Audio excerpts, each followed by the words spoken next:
Hey everyone, this is Dr. Connors, and in this video, I'm going to lead you through my multimodal analysis of Matt De La Pena's young adult novel, We Were Here, to show you how I attempted to turn the novel on its head, so to speak. If you've read We Were Here, you know it's the story of three teenagers, Miguel, Rondell, and Mong, who run away from a group home in California in hopes of starting a new life in Mexico. I found myself attracted to We Were Here not only because of the philosophical questions the novel raises, which I find deeply interesting, but also because of the way it challenges readers to interrogate constructs like race and ethnicity. I also found it interesting that while the book initially seems to reproduce single stories about race and gender, Miguel ultimately uses his journal to resist those single stories and represent himself, Mong, and Rondell as complex people. In thinking about how to visually represent my close reading of We Were Here, the first decision that I had to make was, how do I organize my argument? This led me to think about the role that language plays in the book, as Miguel is to some extent defined by the institutional reports in his court file, but he also resists those definitions through writing in his journal. In the end, I chose to use the image of an open book, which can be interpreted as symbolizing either Miguel's journal or one of the many canonical novels he reads while he's traveling to Mexico. I also found myself thinking about the emphasis that We Were Here places on borders and boundaries. Miguel's biracial, identifying as part Mexican and part white. He contemplates the distinction between good kids and bad kids. At one point, he and Rondell encounter a literal border when they reach the fence that separates the United States from Mexico. To call attention to this emphasis on borders and boundaries in the novel, I did two things in my multimodal text. First, I drew a border fence that divides the page horizontally from left to right. To signify Miguel's biracial identity formation, I superimposed an American flag and a Mexican flag, respectively, on each side of his journal. This left me with 4 quadrants I could use to make my argument for how We Were Here can be read as a counterstory. In the first half of the novel, Miguel, Rondell, and Mong are defined as particular kinds of people by the social institutions that they come in contact with, the most notable being the judicial system.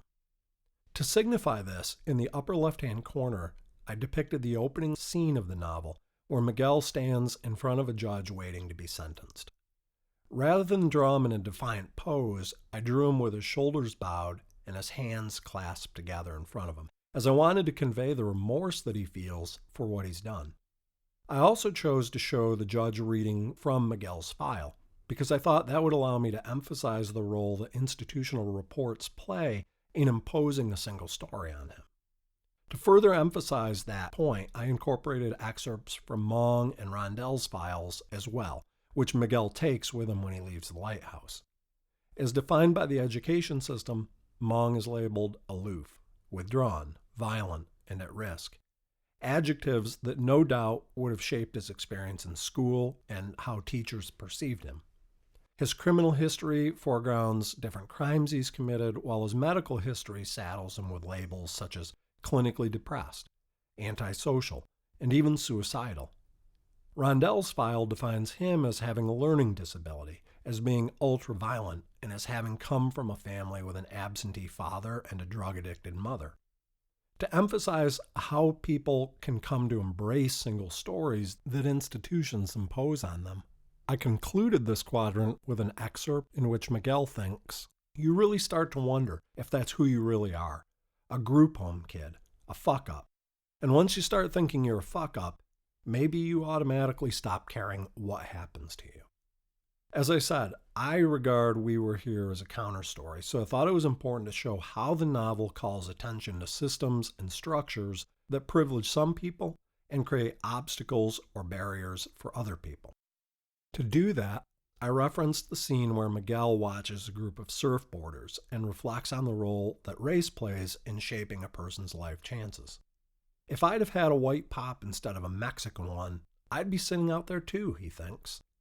A more explicit example of this occurs when Miguel and Rondell finally reach the U.S.-Mexico border, and Miguel sees a Mexican teenager who reminds him of himself selling ceramic suns to tourists on the opposite side of the fence.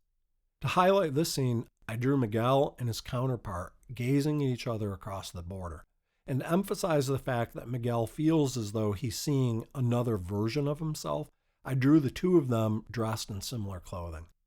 To the right of Miguel, I included an excerpt that shows him wrestling with the idea that identity is socially constructed when he wonders, because why was he on the other side of the fence and I was on the American side? How'd it happen like this? If our country's really so much better than Mexico like everybody says, then why should I be here and not him? Why was I on the better side of this big-ass fence? In the lower left-hand corner of the page, opposite the image of the Mexican boy selling ceramic suns, I continue to explore this theme by showing how Miguel connects the ways in which identity constructs are tied to power. And a quote from the novel he reflects, "Isn't that weird when you think about it? That people back in the day actually decided the split should be right here, not a few feet this way or that way, but right here at these poles." And I wondered which side actually built the fence and who had to pay for it. As a social institution, literature is also implicated in power, and it has traditionally privileged the voices of white authors and characters. Recognizing this, I chose to call attention to the role that reading plays in helping Miguel to perceive himself as having the agency to resist single stories that others impose on him. Nearly all of the books that he reads while traveling to Mexico are examples of counter stories. To emphasize this point, I featured the covers of 3 of the novels he reads: The Color Purple by Alice Walker, Their Eyes Were Watching God by Zora Neale Hurston, and The House on Mango Street by Sandra Cisneros. We Were Here can also be read as a counter story because it shows Miguel claiming the right to tell his story and to represent himself, Rondel, and Mong as complex people. In the bottom right corner, I drew Miguel leaning against the rock on which he, Miguel, and Rondel eventually inscribe their names, an action in which they use written language to literally call attention to their presence in the world. I also chose to juxtapose the image of Miguel writing in his journal with the following excerpt. But even so, I decided something there. Me, Mong, and Rondel might be temporary, but while we were here, we were more than just what some file could say. We were real people too, just the same as anybody else who was alive. If somebody wanted to know about us, they should meet us face to face instead of relying on typed words.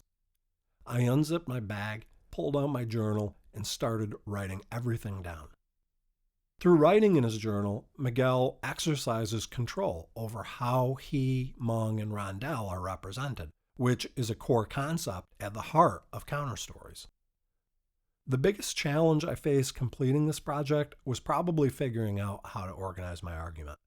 After our class discussion of We Were Here, I had a strong sense of the argument I wanted to make, and I found considerable textual support for it in the novel. Paring down that evidence and presenting my argument in a way that made sense not only to me but to other people proved difficult, though. It wasn't until I stumbled across the idea of using the image of Miguel's journal to organize my argument that everything came together. I was also surprised at how making my argument using words and pictures deepened my understanding of the book. As I mentioned, We Were Here is ultimately concerned with borders and boundaries. Recognizing that, I kept coming back to the scene where Miguel confronts his counterpart on the U.S.-Mexican border. And the more I thought about that scene, the more I came to appreciate how important it really is to the novel. It connects single stories about identity to power, and in doing so, it challenges readers to ask, whose stories get told? Who gets to tell those stories? And who ultimately is seen and not seen? Again, all of those questions are questions that counter stories aim to tackle.